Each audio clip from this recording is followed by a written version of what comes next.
Now, what did he say?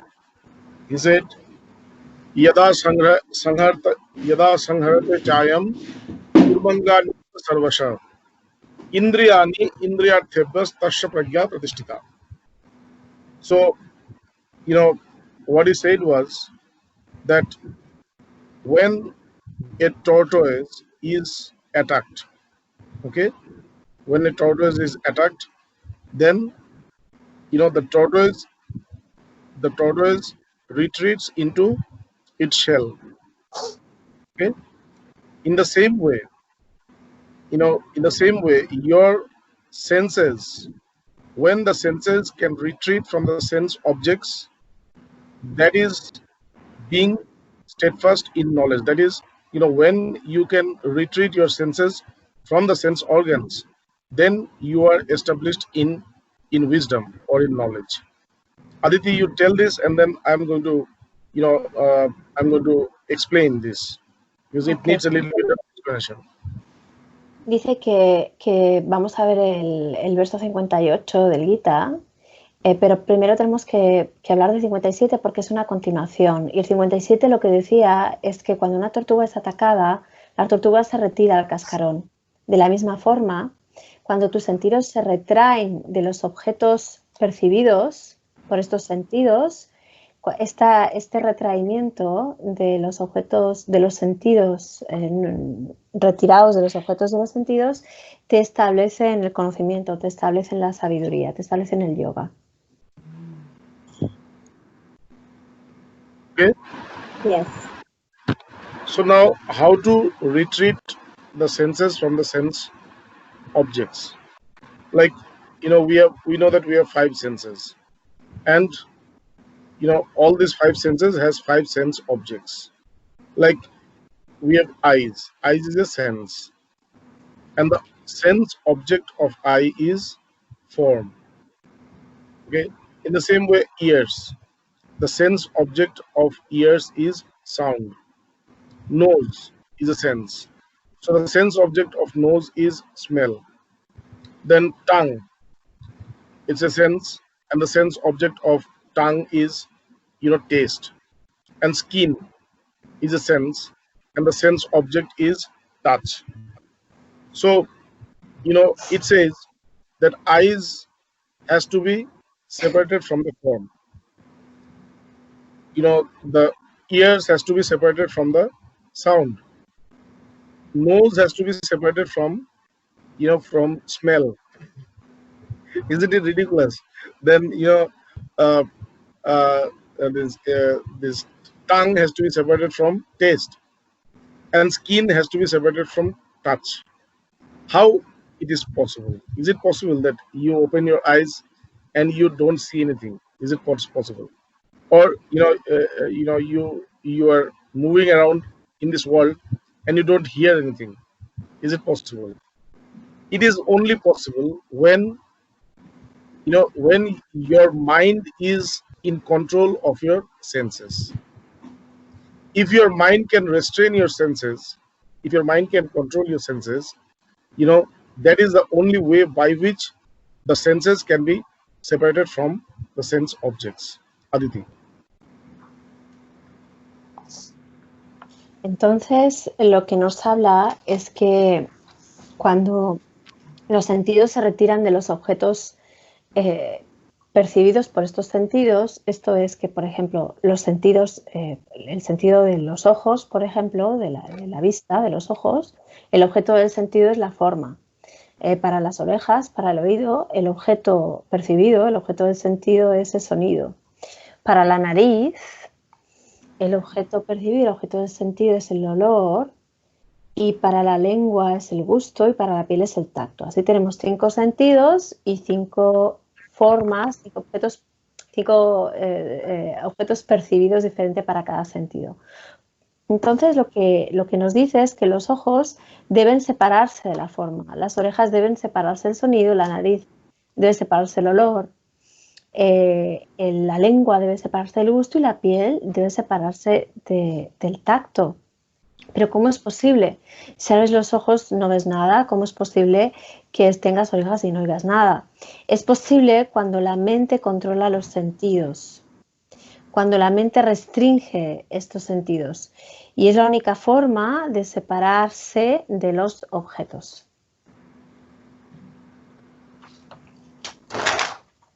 Okay? Aditi? Yes, Swami. So it's done? Yes.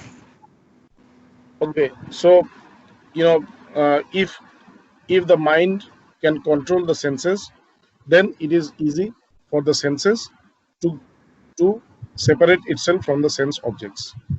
Now, how can the mind be in control?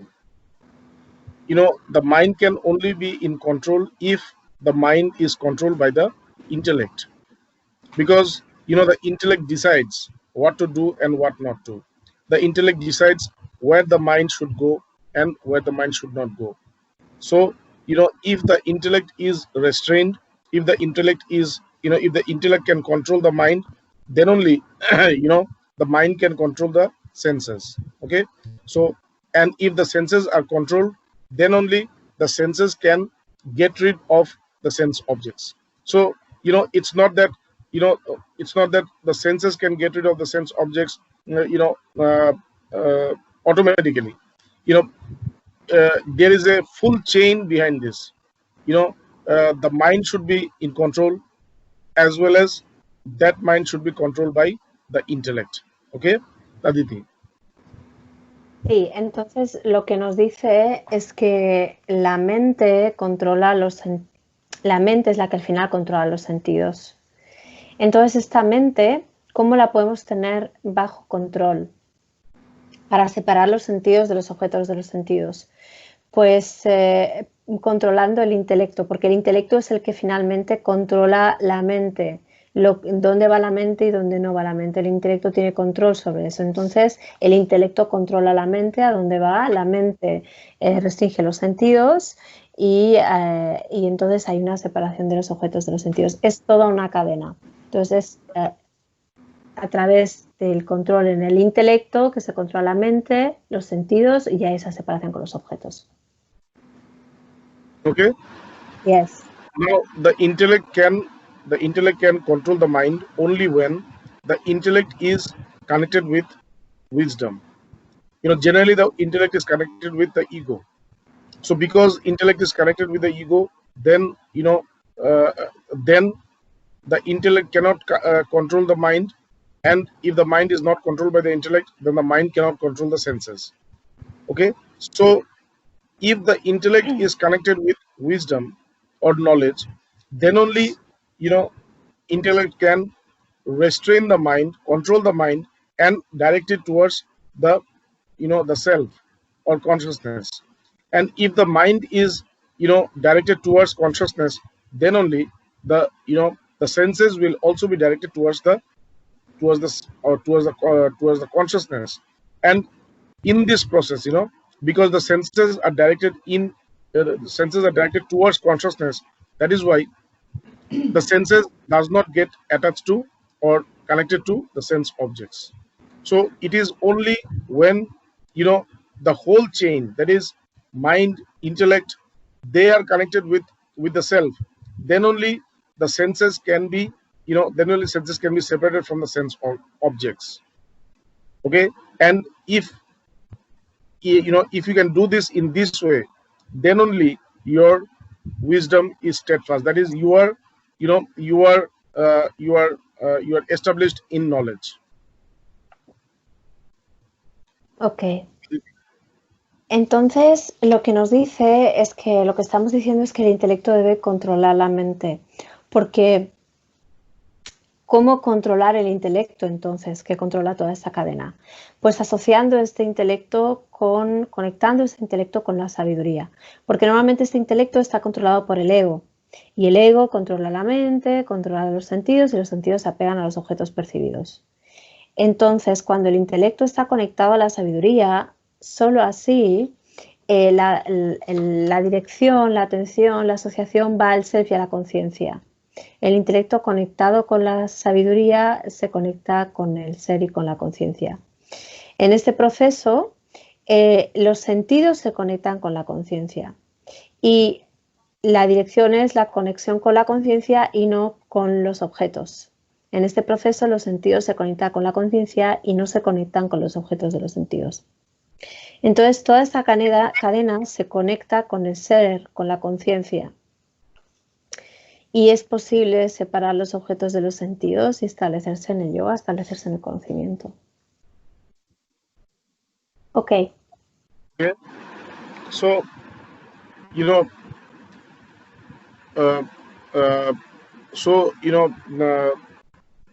if this whole thing, like if your intellect and mind are directed towards the self, then the sense objects will also be directed towards the self, and thus the sense object cannot, if your intellect and mind is connected with the self, then the senses will be also be connected to the consciousness or the self, and thus it can get rid of the sense objects. Now this is one way of looking into this, and that is Krishna says that if a person's senses is separate from the sense objects, then you should know that he is established in yoga or he is established in knowledge. Why he said this is because of this, that if his senses has to separate from the sense objects, then the mind and intellect should be connected with the self. And when the mind and intellect is connected with the self, it does not remain as an intellect or mind, it also becomes the self. So it is, so the senses are in direct connection with the self. Okay, and that is what Krishna was, Krishna said. So this is the real meaning, but it can be interpreted in this way also. Whatever we discuss now is the real meaning of Lord Krishna. Now we can interpret it in this way also, because Lord Krishna has said that one who can separate his sense objects from his senses, this person is actually established in yoga or established in the self. If we interpret in this way, then I am closing my eyes. So when I close my eyes, I separate my eyes from the sense objects.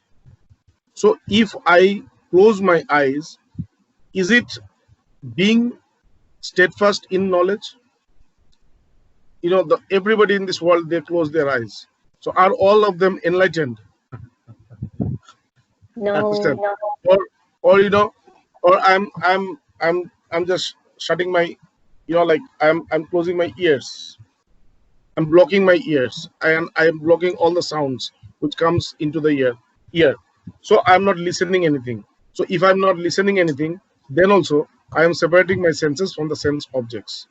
So if I do this, is it being steadfast in knowledge? It's not like this, no? So just to tell people, or just to clarify, that Krishna did not mean just separation of sense and the sense object. When he said that the senses should be separated from the sense object, he meant that the whole process, senses, mind and intellect should all be directed towards the sense, towards the self. And if it is directed towards the self, then only it is possible that the senses can be separated from the sense objects. So this is what Krishna meant. He did not mean that only separate your senses from the sense objects and you are enlightened. He did not mean this, and that is why that is what he's going to clarify in the next verse. Aditi. Entonces, estábamos diciendo que si el intelecto y la mente estaban dirigidos a la conciencia, los sentidos nos asociaban a los objetos. y aquel que sus sentidos no se asociaban a los objetos de los sentidos estaba establecido en el yoga. Entonces lo que nos dice Swamiji es que, lo que habla el Gita, es que cuando la mente y el intelecto se conectan con el ser, se convierten en el ser. Entonces los sentidos directamente se conectan a la conciencia y al ser. Y Krishna, esto es lo que dice. Entonces, ¿qué podemos interpretar de eso? Podemos interpretar que aquel que separa sus sentidos de los objetos de los sentidos, esa persona se establece en el yoga, en el ser. Pero lo cierto es que si tú cierras los ojos, que hay mucha gente que cierra los ojos, esa persona que cierra los ojos y no percibe nada, de ninguna forma porque tiene los ojos cerrados, está establecida en el ser, está iluminada. O si tú tapas tus orejas, entonces estás separando, tapando tus orejas del sonido, está establecida. Obvio que no, ¿no?